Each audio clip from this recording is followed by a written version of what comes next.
So hey guys, I'm just gonna talk you through how I keep the Maestro Wu cleaver sharp. It's been abused a bit by my girlfriend. Got some minor chips here right at the tip, and some chips at the choil or the heel. I don't tape the blade myself because it does get scratched on the Edge Pro because of the grit that lands on the table here. But I do tape the edge of the table because it gives me a little bit more grip on the table and the blade doesn't slide around as much. Now considering this is a pretty big blade, it doesn't wobble all that much like it would on a petty or on a parer. This is a lot more stable, so it's a bit easier to sharpen. On the Maestro Wu, I'm using a 15-degree angle at the moment. It's a red dot on your Edge Pro Apex.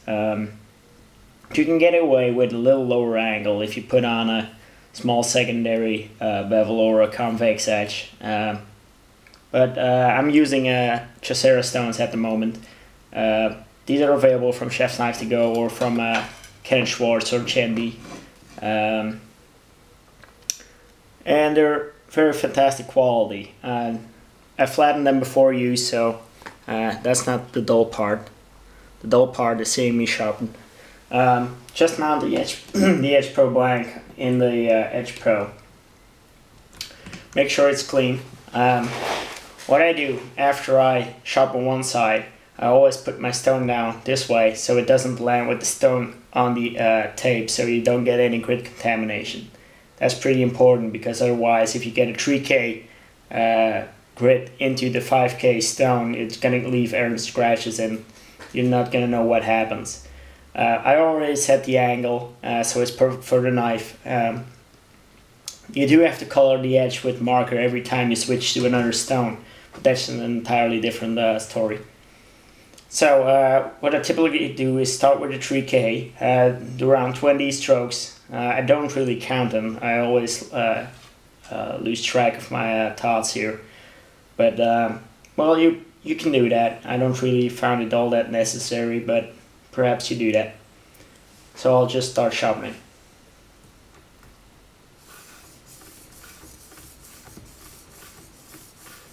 I only sharpen up to the half of the blade and then slide the blade up and do the other half to keep the same angle, and also because it's easier than to try and sharpen the entire blade. Sharpening one section at a time is a bit easier for me because the blade doesn't wobble as much and you don't have to maneuver all the way to the tip. So you slide it up to where you sharpened, where you ended with the previous strokes, and just do the same strokes on the end of the knife. By the way, excuse my poor English. I know it's not that fantastic. It's not my native language, so bear with me.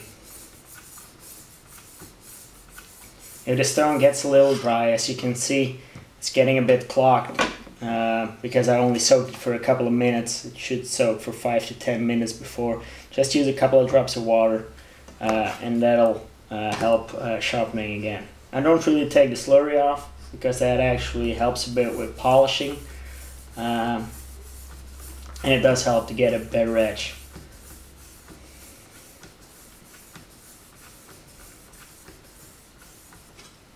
So after this, I just clean off any stone slurry with a towel. Check the edge that you've actually hit it everywhere.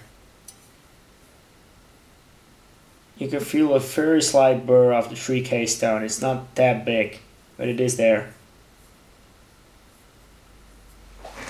Now flip over to the other side and just do the same thing. It's a bit dull at the moment, but heck.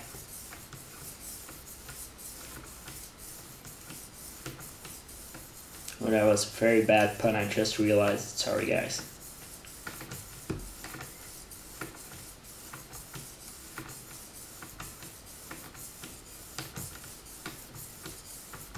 Don't use a lot of pressure. On these big blades, I prefer using a bit less pressure because it's easier otherwise to wobble.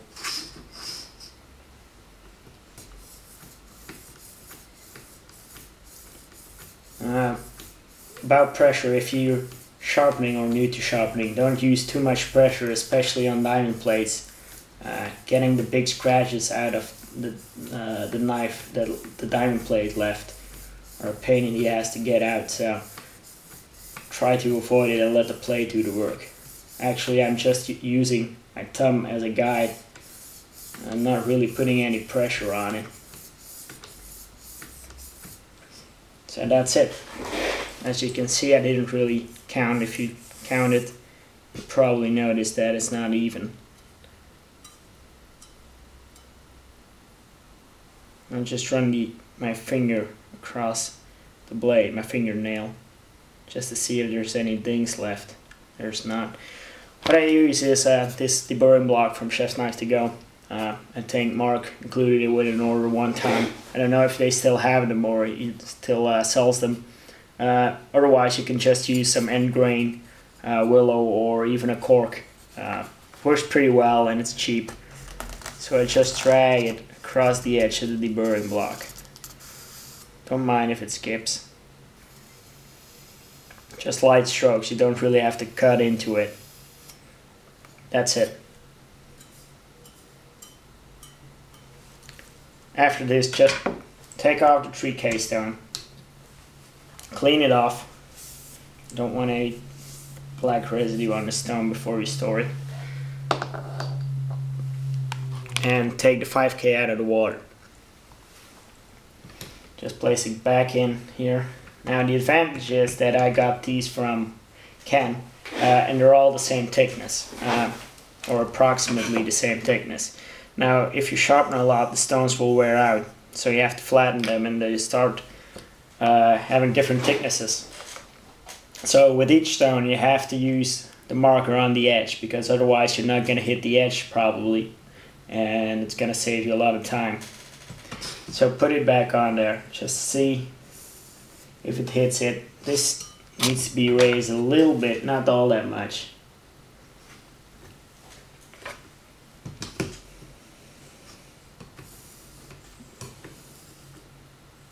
There it is. And if you see you're actually cutting off or abrading the marker of the edge with the edge, that's when you're right. Actually, I still need a little bit more of an angle. This stone is a bit thicker than the other one. That's better. Now, just use the same progression.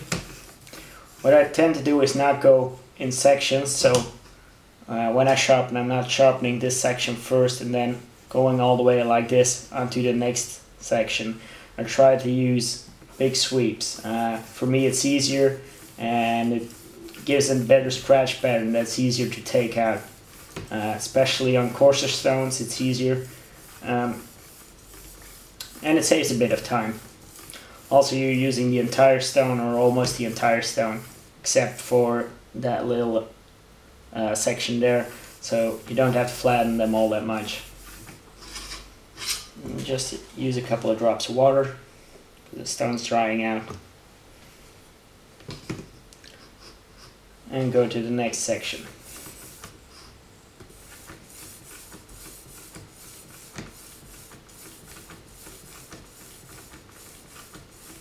Never mind the crap that's on my desk, there's a lot of stuff here. Stones, blanks, compounds, sprays, papers, well, beer. So, never mind.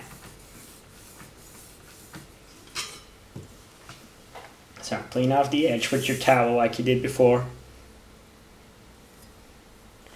Now, if you get the Maestro Wu knives from European dealer, and it's a Damascus one, Tom's gonna sharpen it for you, and it's gonna be a 5K edge. Now the 5K edge that Tom uses is with the shafted stone. And I've never had anything look so good in a 5K stone. Jacero stones are great, but the 5K doesn't polish it up like the 5K Shapton.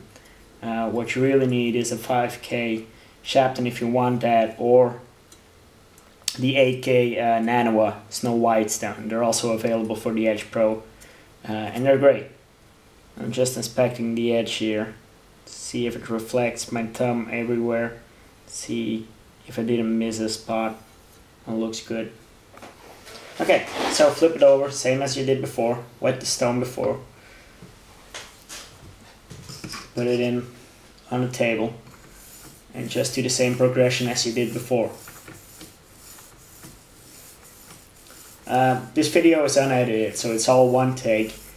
Never mind if I screw up. There are some mistakes in here, I know. For instance, I didn't clean the table after the 3K stone, but well, the edge doesn't really touch the table. So also, if you're wondering what the rubber bands on the Edge Pro are, they're for holding abrasive paper when I'm using them for convex edges. If you do convex edges, sometimes it's impossible to use the Edge Pro. If you got recurves, it's easier to do them by hand, or I still find them easier by hand.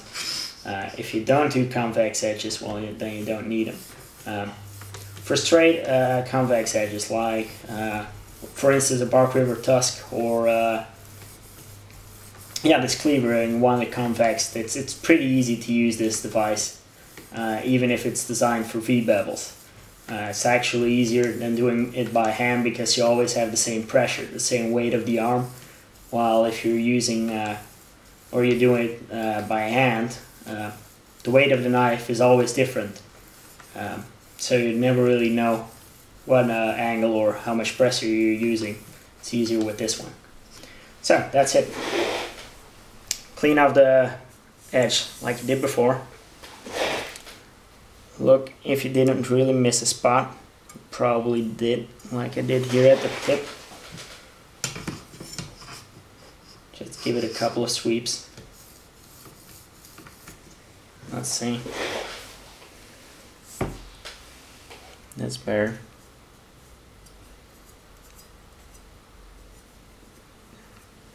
Now, to make sure I removed every burr that's on there, I just use the stone with some trailing motions.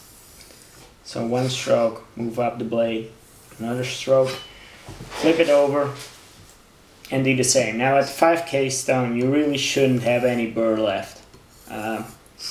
Maybe a very, very tiny one, but there should be no burr left afterwards. If you're finished with a 5K, it should push cut magazine or telephone book paper pretty nicely. Let's see, well, it looks pretty decent to me. I'll just grab a little paper and show you.